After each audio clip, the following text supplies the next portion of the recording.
बच्चों आज हम देखिए 3.2 का क्वेश्चन से पहले आपको बताएंगे प्रतिस्थापन विधि क्या होती है। ठीक है, प्रतिस्थापन विधि एक चर का मान दूसरे चर के पदों में व्यक्त करके रैखिक समीकरण युग्म को हल करने की विधि प्रतिस्थापित या प्रतिस्थापन विधि कहलाती है। माना दो चर रैखिक समीकरण युग्म a1x plus b1y plus c1 बराबर 0 समीकरण number 1, a2x plus b2y plus c2 बराबर 0 समीकरण नंबर 2।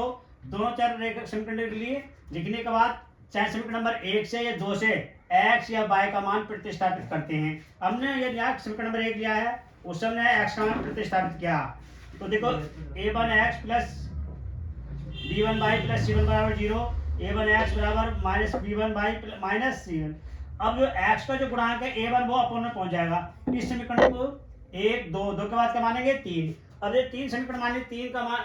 अब स्टेप ले लिया, सेकंड स्टेप, ये तो हमारा फर्स्ट स्टेप था।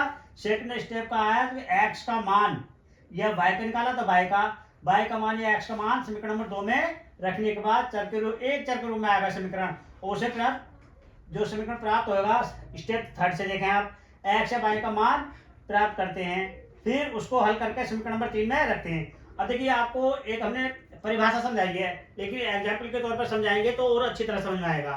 ठीक, अब हम आपको एक्स्ट्रा एग्जाम्पल समझा रहे हैं। प्रतिस्थापन विधि से इस सवाल को हल करेंगे। अभी आपने क्वेश्चन दे दिया 3x प्लस 2y और 4y इज इक्वल टू 10 समीकरण नंबर 1। उसके बाद 2x minus 2y is equal to 2 समीकरण नंबर 2। अब दो समीकरण प्राप्त हुई हमें। अब दोनों से चाहे पहले से हल करना है x का मान या y का, प्रतिस्थापित कर दे। चलो ठीक है भाई, x का मान प्रतिस्थापन करते देखो समीकरण नंबर 1 से, समीकरण नंबर 1 से। अब स्टेप फर्स्ट मान के चले आप, देखिए भाई 3x 4y is equal to 10। अब 3x is equal to 10y। अब देखिए ये क्या आपका 4y है, इधर को आके क्या हो जाएगा माइनस का, यहाँ प्लस का, तो इधर आके क्या आएगा 4y और x is equal to 10 minus 4y upon 3। अब समीकरण नंबर 3 आ गया ये। अब x का मान समीकरण नंबर 2 में रखने पर, x का मान समीकरण नंबर 2 में रखने पर तो देखिए क्या है 2x 2y। अब आपका मान 2 आ गया। अब देखिए 10 minus 4y upon 3 is equal to minus 2y is equal to 2। अब देखिए 2 से मल्टीप्लाई कर लीजिए, 2 से 10 की मल्टीप्लाई करेंगे कितना हो जाएगा 20, और 2 से 4 की मल्टीप्लाई करेंगे 8y upon 3 minus 2y is equal to 2। अब देखिए 3 इसके नीचे वन मान लीजिए, इसके नीचे वन मान लीजिए। अब 3 से इसकी मल्टीप्लाई कर दी, 3 से इसकी मल्टीप्लाई कर दी, तो 8y और देखो 3 की 2 से मल्टीप्लाई करेंगे कि 6 होएगा, और बराबर का चिन्ह लगाएंगे और 2 से 3 की मल्टीप्लाई करेंगे 6 होएगा। अब देखिए माइनस माइनस जुड़ जाएगा, चिन्ह माइनस करेगा, संख्या जुड़ जाती है और चिन्ह माइनस करेगा, कितना होगा 14 इज इक्वल टू 6। अभी प्लस 20 आपका जो 20 है वो प्लस का इधर आएगा होगा माइनस का, तो आपका ये 14y इज इक्वल टू 14। देखिए माइनस से माइनस कैंसिल हो गया, y is equal to 4 upon 4 cancel हो गया एक बार, y इज इक्वल टू 1। अब देखिए स्टेप सेकंड हो गया, ये फर्स्ट का स्टेप सेकंड हो गया था ये। अब देखिए स्टेप सेकंड के बाद अब स्टेप थर्ड आएगा। अब स्टेप थर्ड में क्या बताया हमने, जो आपका y का या x का मान आपने प्रतिस्थापित करने किया था उसमें रखेंगे ये वाला मान। देखो y का मान समीकरण नंबर 3 में रखने पर x is equal to 10 minus 4y upon 3, x is equal to 10 minus 4 into 3 बनी सॉरी बन आया भाई, y की वैल्यू बन आई है। अब इधर इज इक्वल टू 3 अपॉन 3 आ जाएगा, x is equal to 10 minus, देखिए 4 की 1 से मल्टीप्लाई करेंगे 6 आएगा अपॉन 3, तो भाई x इज इक्वल टू देखिए अब 4 10 से 6 ले सॉरी 4 लेस करेंगे क्या आएगा 6 और 3 से डिवाइड करेंगे क्या आ गया x इज इक्वल टू 2। आपको दोनों मान आ गए x और y के। इससे अगला क्वेश्चन और देखेंगे। नेक्स्ट क्वेश्चन जिसे आप देखिए भैया, अगला क्वेश्चन और देखिए प्रतिस्थापन विधि से, क्योंकि अब ये एनसीईआरटी का हमने एक्स्ट्रा क्वेश्चन कराए और एक्सरसाइज के क्वेश्चन जो है अगली वीडियो में कराएंगे।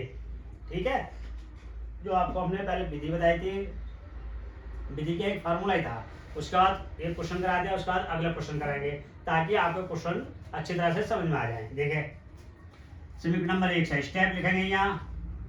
स्टेप फर्स्ट देखिए समीकरण नंबर 1 से, तो समीकरण एक्स माइनस बाई माइनस 2, समीकरण number 1 x minus y is equal to -2, समीकरण नंबर 1। और दूसरा समीकरण है 2x minus y is equal to क्या है 1, ये समीकरण। अब देखिए आपके पास दोनों समीकरण आ गए। समीकरण नंबर 1 से, समीकरण नंबर 1 से x का पहले हमने किसका मान किया था, x का, अब के y का कर लें। ठीक है भाई, y से कर लें। अच्छा समीकरण नंबर 2 से कर लेते हैं अब क्या, तो 2x minus y is equal to 1।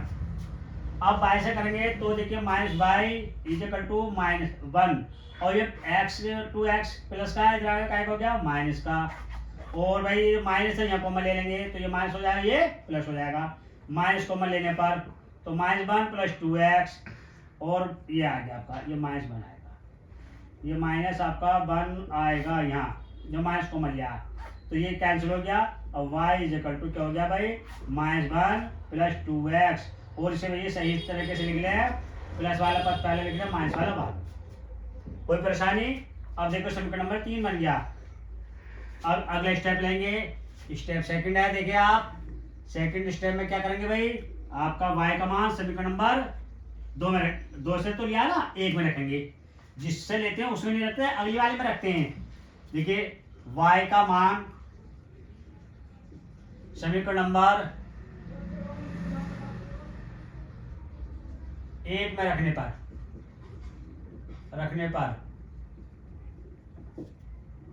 x minus y is equal to -2, तो भाई देखिए x है और ये आपका -2x minus 1 is equal to -2। अब x -2, देखिए ये माइनस है, ये माइनस क्या हो गया +1 इज इक्वल टू -2, तो -x plus 1 is equal to -2, या इधर को ले जाइए आप, -x इज इक्वल टू -2 -1, तो देखिए -x is equal to -3, minus है माइनस x इक्वल टू 3। अब देखिए स्टेप थर्ड में क्या लेंगे, स्टेप थर्ड में लेंगे भैया आपका, स्टेप थर्ड में कि x का मान समीकरण नंबर 3 में रखने पर, x का मान समीकरण नंबर 3 में रखने पर y is equal to 2x minus 1, और y इज इक्वल टू कितना 2 और 3 -1, y is equal to 6 minus 1, और y इज इक्वल टू 5। देखिए आपके पास x और y के मान भी आ गए।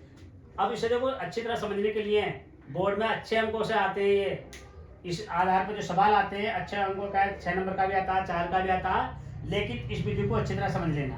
ठीक, अगली वीडियो में आपको 3.2 का क्वेश्चन नंबर 1 कराएंगे। ठीक, और अगली वीडियो देखने के लिए हमारे चैनल को सब्सक्राइब और वीडियो को लाइक कीजिए। Thank you.